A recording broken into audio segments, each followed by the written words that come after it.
Greetings, EDU 573 students. This is Professor Nguyen, course instructor for EDU 573, Instructional Methods.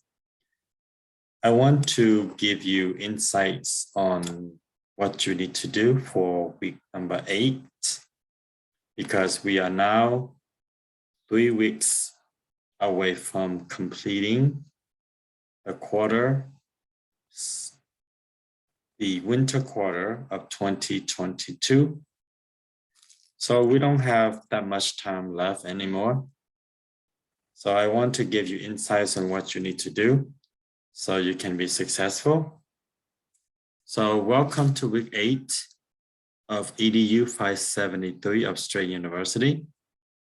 So for this week, we will focus on how to use learning styles related to instructional goals for the class.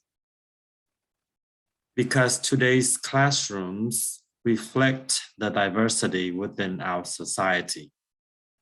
So this week, we will examine various needs, capabilities, and motivation of our students when we design a lesson plan that can accommodate the needs of learners with learning, behavioral, or language challenges.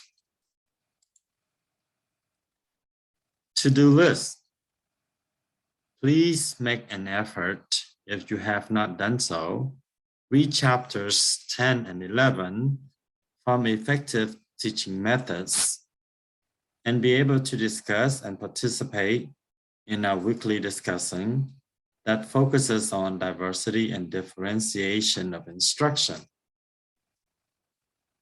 So for the readings of chapter 10 and 11, chapter 10 focuses on teaching strategies for indirect instruction. Chapter 11 focuses on self-directed and constructivist learning. So for chapter 10, it focuses on teaching strategies for indirect instruction. So when we teach and we plan for teaching, there are several instructional methods that teachers can use to deliver their instruction. So for indirect instruction, basically, teachers trying to find a way that helps students to think for themselves and to be able to do work independently versus dependent on the teacher for guidance. Therefore, at the end of this chapter, we can apply indirect instruction strategies that enhance students' engagement in culturally diverse classroom. The standard for this chapter's learning objective is the teacher, you as a student, can identify, use, and integrate a variety of instructional strategies to encourage students or learners develop deep understanding of the content areas and their connections, and to build skills to apply knowledge in meaningful ways. So therefore, to allow students opportunities to apply their understandings of the content areas, teachers must apply cognitive processes such as reception, availability, and activations.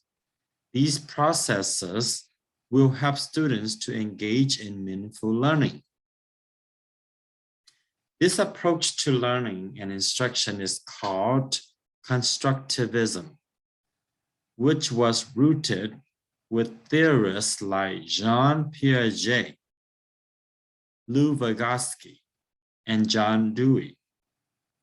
Jean Piaget was an educational theorist who focused on creating knowledge through experience, Basically, what he says is that students must have opportunities to learn.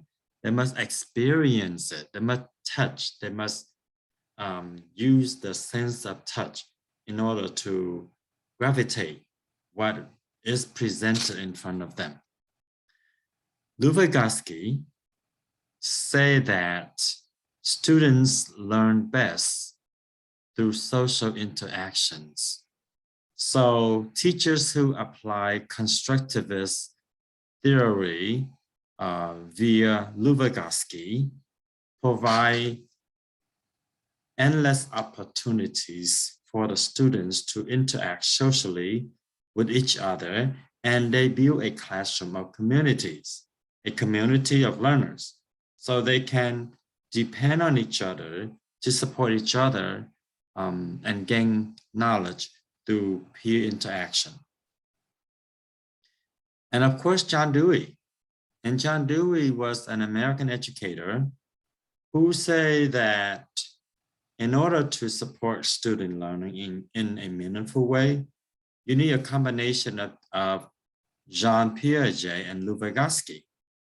In addition, he expand further by stating that students learn through inquiry. So there must be an opportunity for students to inquire on their own.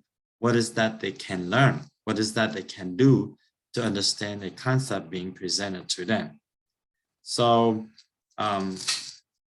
teaching strategies for indirect instruction go with these cognitive processes that teachers can enable the students to understand what is being taught. So the indirect instruction strategies are best suited for teachings. So whether you teach direct or indirect, but when we're talking about direct instruction, we're talking about whole group. We're talking about you presenting general facts. You're talking about presenting the rules. Like, for example, if you're teaching about theory of relativity by Albert Einstein, or Isaac Newton, 3 laws of motion, or the Pythagorean theory by Pythagoras, if you're teaching about these, you are providing what you call direct instruction. But for indirect instruction, you can say, well, in what way that I can apply the Pythagorean theorem in my everyday life. So when teachers allow students opportunity to inquire further, to make application to their learning, then it has become an indirect instruction. So indirect instruction focuses on teaching concepts, teaching inquiry, and problem solving. For example, when we have a discussion in a classroom, the discussion must provide opportunity for students to have dialogues that encourage them to look at the realm of possibility, to judge solutions, to make predictions, to discover generalizations that encourage critical thinking, to have a debate versus just accepting of what is being said. So when this can be done, you can say that you have plan and implement indirect instruction for students. In chapter 11, that focuses on self-directed and constructivist learning in depth. So at the end of this chapter, we can plan self-direct learning activities that meet the needs of individual learners in a culturally diverse classroom. The standard for this learning objective is the teacher recognizes, prepares, and explains in a variety of instructional strategies to encourage learners to develop deep understanding of the content areas and their connection and to build skills to apply knowledge in meaningful ways.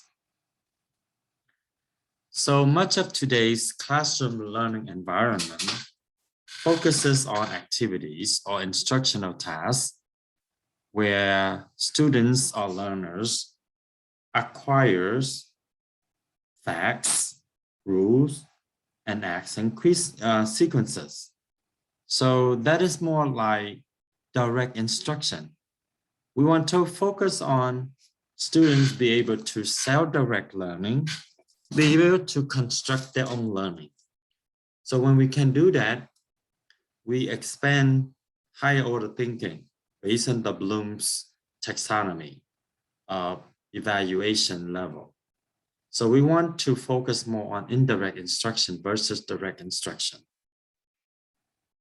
So self-directed learning is an approach to both teaching and learning that actively engages students in learning processes to acquire higher order thinking skills.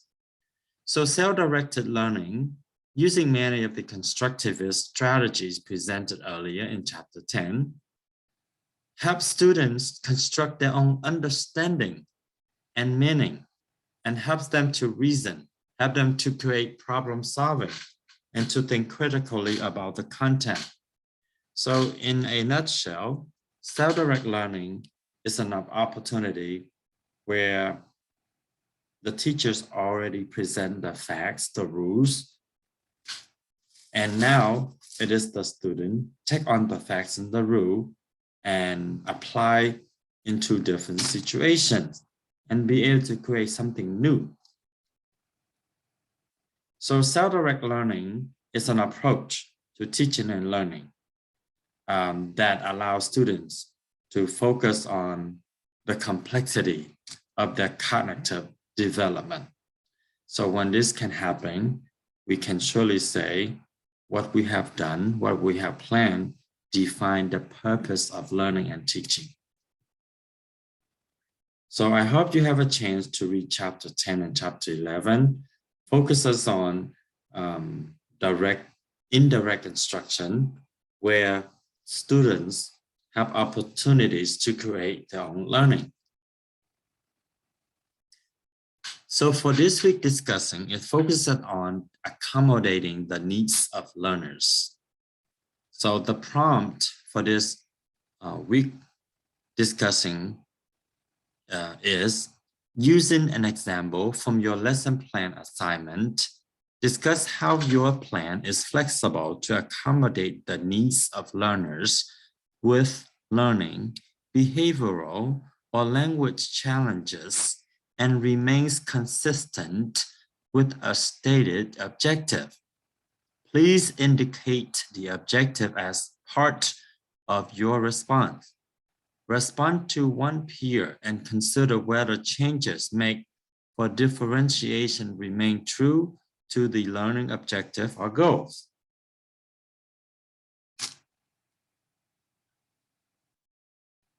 Excuse me. So here go my example of a discussion for this week, and feel free to comment on my post. And you don't have to limit just to one. So because we are a self-study class, so the number of students is small, so we can respond to two. See if you can do that for this week. So presently, I have students in my classroom with language challenges. One student receives English as a second language, which is known as ESL, support from a push-in teacher. Two students have speech problems. Two students have language development delay. These 5 students have performed in the low tier, and their performances are indicative of their class performances based on several performance measures, such as classwork, portfolio, standardized assessments, daily observations, and anecdotal narratives. To support ESL students, I give the student extra time and reduce the amount of time for the student to complete work. For students with speech problems, I provide them with more auditory and visual cues to help them in completing their work. For students with language development delay, I pair them with peers to support their learning. For example, my students were learning to describe the overall structure of a story. In order to support these students, I provide them with accommodations such as having extra time, reducing the workload, pairing with peers, working with push-in teachers, and using auditory and visual cues. With these accommodations, the students can have opportunities to engage in meaningful learning experiences with the rest of the students in the classroom. So once you post your original discussion, find a peers and post on his or her discussion. You can feel free to post a discussion for me. So make an effort to do that because we are a small group. Now, since week 8 is a light week, so use this opportunity to prepare for next week written assignment, because next week written assignment is a little bit lengthy and more require more time and tedious for you to be focusing on your work. So use this opportunity of light week to read your prompt and prepare to write a unit lesson plan. So in the assignment rubrics in Module 9, the rubric asks you to write 3 lesson plans. However, you have done one already since week number 1. So for this week, I'm asking you to do 2 more. So that would be together 3 units, 3 lessons of Unit 1 lesson plan. So again, since week 1 to now, you have created a lesson plan. So that is called 1 lesson plan. Now you are supposed to create 3 lesson plans in 1 unit. However, you already did 1. So now you have to do 2 more lessons. You have to do 2 more lessons. So, again, this week, you have to do what you call a unit plan development part 1. Unit plans are used to organize and sequence content. So normally, school do a unit plan, and a unit plans can last a month, 2 weeks, maybe a week. But a unit plan typically lasts longer. And this can consist up to sometime 14 days, 21 days, depending on how long the unit is. So unit plans are used to organize and sequence content. For this assignment, you will create a mini unit with 3 lessons, including the lesson you stated in the first assignment, refine in subsequent assignments. If you need samples, refer to an example of a unit plan. A lesson plan is also found in chapter 6 of your course text.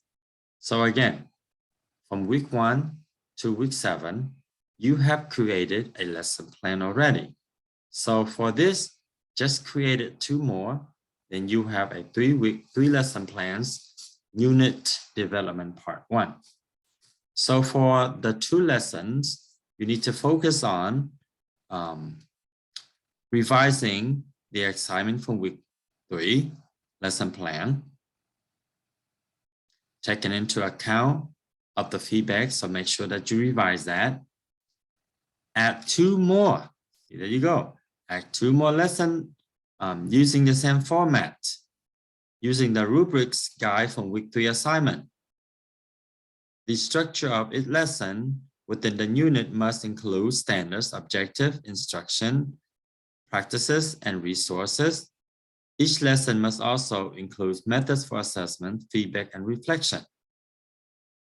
So again, to make sure that everyone on the same course, you are to develop 2 more lesson plans. And the lesson plan must be in the same unit. You are not going to do 3, you are going to do 2. However, you must revise. You must revise what you have done so far. You must revise what you have done so far. So again, this is what you need to do for this week. So revise what you have sent in for grading of the lessons, lesson plan. Lesson plan.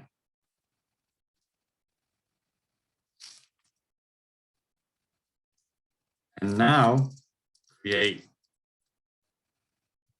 2 more lesson plans based on the same unit. So make sure that you revise and you create 2 more. So as you can see here, I already create the template for you.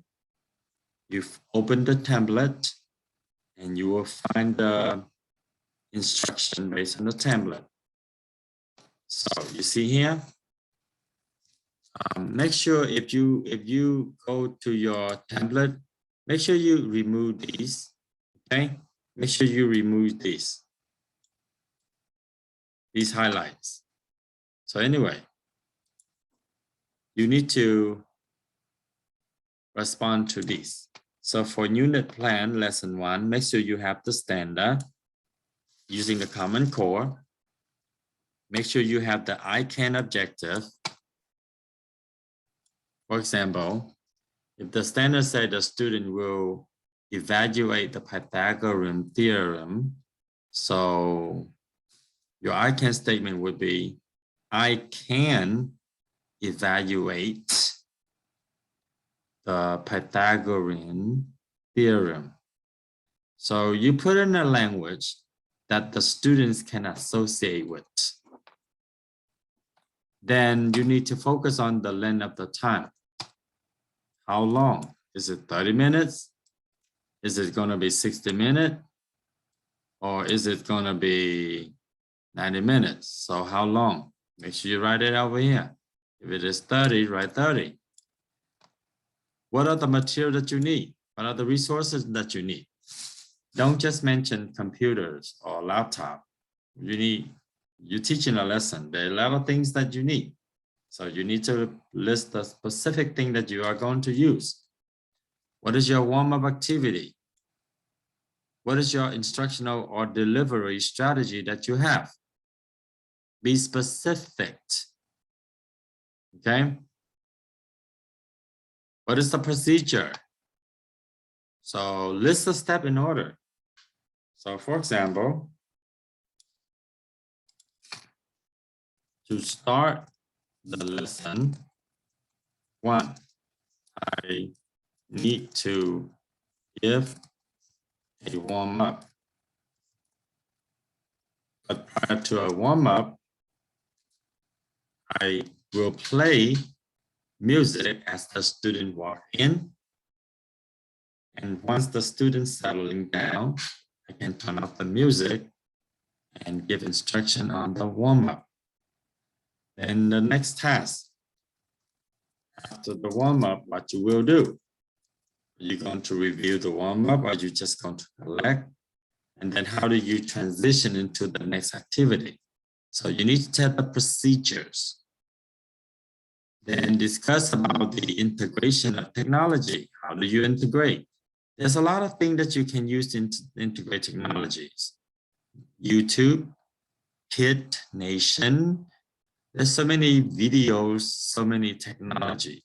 Technology doesn't necessarily just computer, internet related. You can use a television, you can use a smart board, you can use the student telephone, you can use Zoom, you can use Kahoot. There are so many different things that you can do. Then you need to make sure that you have closing. So when you finish teaching, you say, okay, students, today we have learned. So you have to restate the common standard with the I can objective. What assessment are you going to use? Are you going to use formative or summative? If it's summative, what is this? If it's formative, what is it? How do you differentiate instruction for the needs of the learners?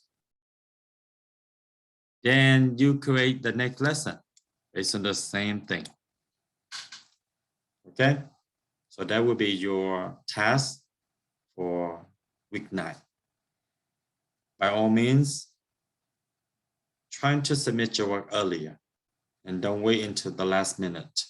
So if you wait until the last minute, chances are you're trying to rush and compact everything in a short amount of time, and you're not going to do well.